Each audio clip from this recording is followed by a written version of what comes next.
बिस्मिल्लाहिर्रहमानिर्रहीम। जमात सोम के अज़ीज़ तलबा और तालबात, अस्सलाम वालेकुम। उम्मीद है कि आप सब खैर आफियत से होंगे और आपका रमज़ान बहुत अच्छा गुजर रहा होगा। प्यारे बच्चों, मैं उम्मीद करती हूँ कि आप सब 5 वक्त की नमाज पाबंदी से अदा कर रहे होंगे और आप में से कुछ लोग रोज़े भी रख रहे होंगे। चले प्यारे बच्चों, अब हम मेरी आसान इस्लामियात बराए जमात सोम सबक नंबर 7 सफ़ा नंबर 30 और 31 मस्जिद की अहमियत और एहतराम की बुलंद ख्वानी करेंगे। सफ़ा नंबर 30 मस्जिद का एहतराम। मस्जिद इबादत करने की जगह है। इबादत की जगह का पाक और साफ़ होना ज़रूरी है और इस जगह का एहतराम भी करना चाहिए।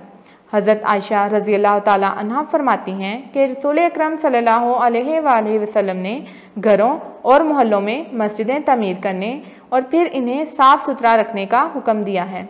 मस्जिद में दाखिल होते हुए दर्ज झैल बातों का ख्याल रखना चाहिए। नंबर 1, मस्जिद में दाखिल हों तो हमारा जिस्म और लिबास पाक हो। नंबर 2, कोशिश करनी चाहिए कि मस्जिद में बावुज़ू होकर जाया जाए। नंबर 3, मस्जिद में दाखिल होते वक्त पहले दायां पाँव अंदर रखें और ये दुआ पढ़ें, ऐ अल्लाह मेरे लिए अपनी रहमत के दरवाज़े खोल दे।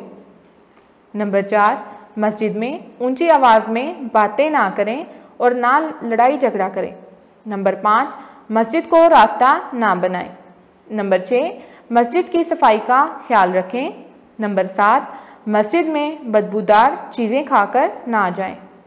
नबी अकरम सल्लल्लाहु अलैहि वसल्लम ने मस्जिद में प्याज और लहसुन खाकर जाने से मना फरमाया है ताकि इनकी बू से दूसरे नमाजियों को तकलीफ़ ना हो। नंबर 8, मस्जिद में जहाँ जगह मिले बैठ जाएं। पहले आने वाले अगली सफ़ों में और बाद में आने वाले पिछली सफ़ों पर बैठें। नंबर 9, नमाज ख़त्म होने पर एक दूसरे को धक्के ना दें। आराम से बाहर आने के लिए अपनी बारी का इंतज़ार करें। नंबर 10, मस्जिद से बाहर निकलते वक्त पहले बायां पाँव बाहर रखें और ये दुआ पढ़ें, ऐ अल्लाह मैं तुझसे तेरा फजल और तेरी रहमत मांगता हूँ। प्यारे बच्चों, आज हमने सफ़ा नंबर 30 और 31 सबक नंबर 7 मस्जिद की अहमियत और एहतराम की बुलंद ख्वानी की है। अब आप अपने सबक नंबर 7 के मस्जिद की अहमियत और एहतराम की वर्कशीट खोलें। आज हम इसको हल करेंगे। सबक नंबर 7 मस्जिद की अहमियत और एहतराम। सवाल नंबर 1 है, दुरुस्त जवाब के गिर्द दायरा लगाएं। नंबर 1, मस्जिद के मानी हैं सजदा करने की जगह। नंबर 2, इस्लाम की पहली मस्जिद है कुबा। नंबर 3, हमारे प्यारे नबी सल्लल्लाहु अलैहि वसल्लम ने मक्का से हिजरत की मदीना। नंबर 4, मुसलमानों पर नमाजें फ़र्ज़ हैं 5। नंबर 5, मस्जिद नबवी सल्लल्लाहु अलैहि वसल्लम वाक़या है मदीना में। सवाल नंबर 2, खाली जगह पुर करें। प्यारे बच्चों, हमें यहाँ पर कुछ अल्फाज दिए गए हैं, हमने इनका इस्तेमाल करते हुए खाली जगह को हल करना है। खाली जगह नंबर 1 है, मस्जिद के मानी है सजदा करने की जगह। खाली जगह नंबर 2, मस्जिद को अल्लाह का घर कहा जाता है। खाली जगह नंबर 3, इस्लाम की पहली मस्जिद का नाम कुबा है।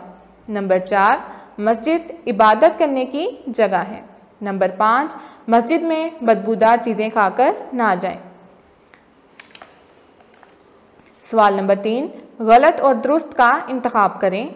सवाल नंबर 1 है, मस्जिद में जहाँ जगह मिले वहाँ बैठ जाना चाहिए, ये फ़िक्रा दुरुस्त है।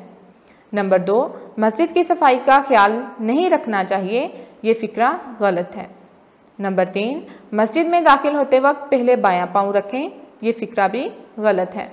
नंबर 4, मस्जिद में बावुज़ू होकर जाएं, ये फ़िक्रा दुरुस्त है। नंबर 5, मस्जिद में लड़ाई झगड़ा नहीं करना चाहिए, ये फ़िक्रा भी दुरुस्त है।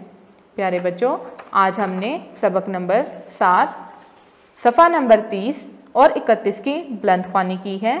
इसके साथ ही हमने वर्कशीट पर सवाल नंबर 1, 2 और 3 हल किया है। आपके आज के घर का काम ये है कि आप अपनी वर्कशीट पर ये तीनों सवाल को हल करेंगे और सवाल नंबर 2 और 3 को अपनी नीट कॉपी पर हल करेंगे। अपना ख्याल रखिएगा। अल्लाह हाफिज़।